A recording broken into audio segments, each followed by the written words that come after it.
At 8:37 a.m., we continue with the show this morning, and it's time now to look at the Kashmir files. And we joined on the line by founder and chairperson of the South African Kashmiri Action Group, Salman Khan. Salman, assalamu alaikum wa rahmatullahi wa barakatuh, Jumma Mubarak, and as always, welcome to the show.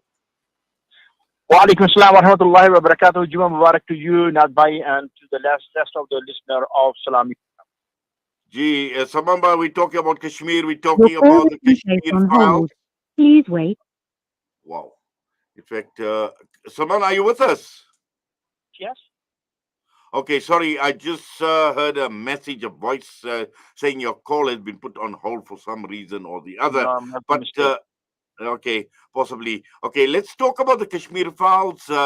Obviously, this is very, very interesting because we're talking about, Kashmir, and you and I have been talking about Kashmir for a very, very long time.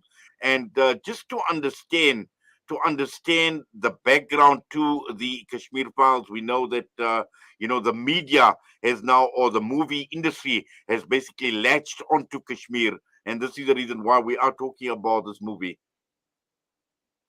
Yeah, Jazakallah, when you say very, very, very, it's over 3 decades almost. We're talking about the Kashmir for the last 27 years. So Jazakallah for that insert. And yeah, it is the Kashmir file, it is becoming now the flavor of the month. And we thrive on this type of intervention by Indian government because it's a foolhardy for them to justify it when the whole world is talking about the Kashmir atrocities. They're trying to bring something to gild it or give a gloss paint onto the thing that, it is not actually the Muslims are oppressed. 95% of the population of Muslims are oppressed. It is actually the under 3% of the Hindus living there, they are oppressed. So they're trying to twist the story, but the more they're trying to twist or more they're trying to cover up, the more it becomes more obvious because nowadays it's no longer the Robert Murdoch or the O'Reilly cover the media or govern the media.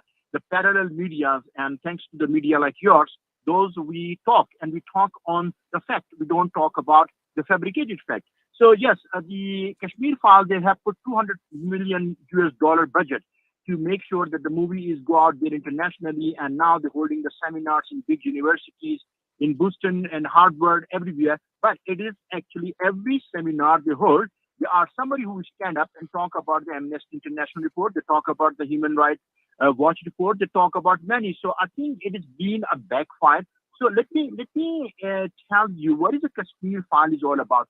They're talking about the incident happened in 1989 and 90. And prelude to that, that when the Intifada, we call it a second Intifada, was rising in Palestine, it was same thing happening in the valleys of Kashmir.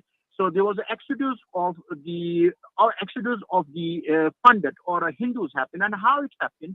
The situation was that the Jagmohan Singh, the governor of the Kashmir, when he see, because just 4 years before the Maqbul Butt was hanged without any trial or anything, and his body was not returned. There was, the countrywide, what we call it, a curfew, the countrywide protest, and it was just momentum was getting up and up and up, and they would keep promising we will return the body next year. And when it come to the point after 4 years, it was a tipping point, and the whole of the valley engulfed into the huge protest.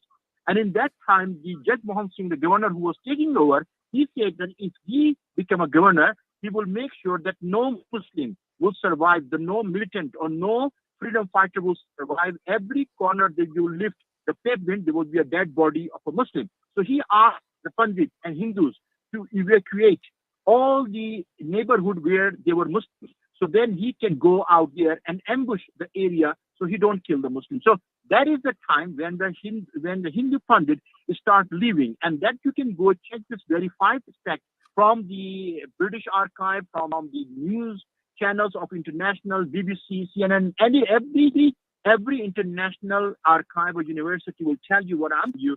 That's exactly what happened. He took the charge of the office on 18th of January 1990, and on the 21st of the same month, after 3 days, it was a massacre of the Muslim happened. And prelude to that week, he was announcing from the different media that all the Muslims, Hindus, including most of them are Pandit, that they must move out from the Muslim neighborhoods.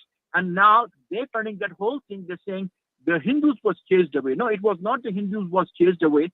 It was Yes. actually was Salman, yeah. So can I just stop you there for a minute, please?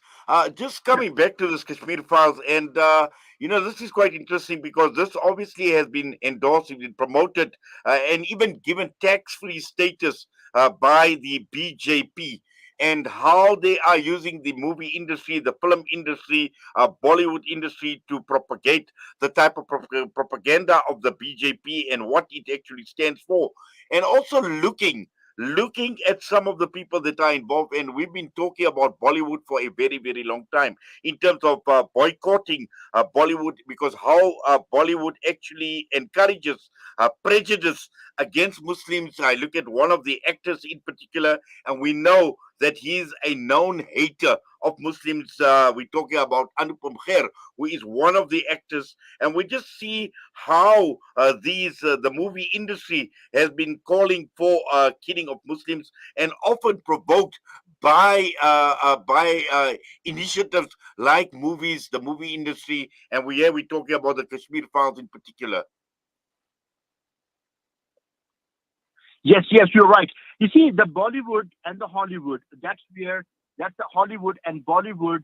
The thing is, what you call it, the Bollywood and Hollywood, uh, they work together. If you are 100% right. This is the time that we need to think that the Indian movie industry have always been first, our target is always their neighbor, Pakistan. The second one is Islam. And now, because of the Imran Khan intervention on the 15th of March, declaring the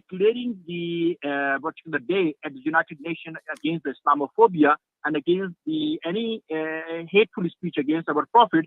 Now the Indian has to release something to create further from Islamophobia. And India and Israel use the same tactics. If you go back into the Golan War, the what you call Yom Kippur War of 1967, after 3 years, they start bringing the movies, the flight 7791 down, that where the Muslim Mujahideen hijacked the flight, and how they created the whole Allahu Akbar. And that was the first time I heard the Allahu Akbar in context of a crime. And then whenever you are in any flight, people used to look at you with a suspicion. That's what happened in. So the Israelis have used the same tactic to create the Islamophobia for the last 30 years. What India is trying to do is they copycat exactly the same thing what the Israelis are doing in the Gaza. They're doing exactly at the Kashmir theater, and exactly the same thing. So they're using their film industry, they use the Hollywood, they're using the Bollywood. So they both are the common dominator is the Muslims are oppressed and the Islamophobia it's growing. And I think you're right 100% to point out that the Bollywood movies we need to boycott, and I've been boycotting it for the last 30 years. And I don't go to the house of my friends or family. If I see there is a Bollywood movie is on or something, I walk away from there. They say, I don't support Bollywood, even though this is my culture, this is my pride, this is my Indian pride, but I don't support any product or anything which is suppressing, like, one more Coke in your hand, one more bullet into this rally. So exactly the one more movie you buy or one more movie subscription that you pay for the Bollywood movie is a one more Muslim life will be lost. Well, Jazakallah khairan so much for that, Salman, for coming on and talking to us on this day of Jummah. We wish you once again a wonderful Jummah, inshallah. And as always, we appreciate you taking time out and talking to us here on Salam Media. Assalamu alaikum wa rahmatullahi wa barakatuh. Wa alaikum assalam wa rahmatullahi wa barakatuh. I'd like to take just 1 minute of your time to acknowledge the loss of your family, your sister Ruxana. May Allah Ta'ala grant her the highest darajat in the Jannah Firdaus. May Allah Ta'ala grant her a maghfirat. May Allah Ta'ala give a sabr to you and to the rest of the family. Inshallah Ta'ala. Jazakallah khair. Assalamu alaikum wa rahmatullahi wa barakatuh. Ameen, thumma ameen. Jazakallah khairan so much for that as well. And for the du'as and the sentiments, Salman, please look after yourself. The time is just gone, 8:46 a.m. We come back. It is the time of the day where we bring you Jummah inspirations. And this morning, we will be chatting with Mufti Masiullah Kaji, executive member of the Jamiatul Ulama KwaZulu-Natal.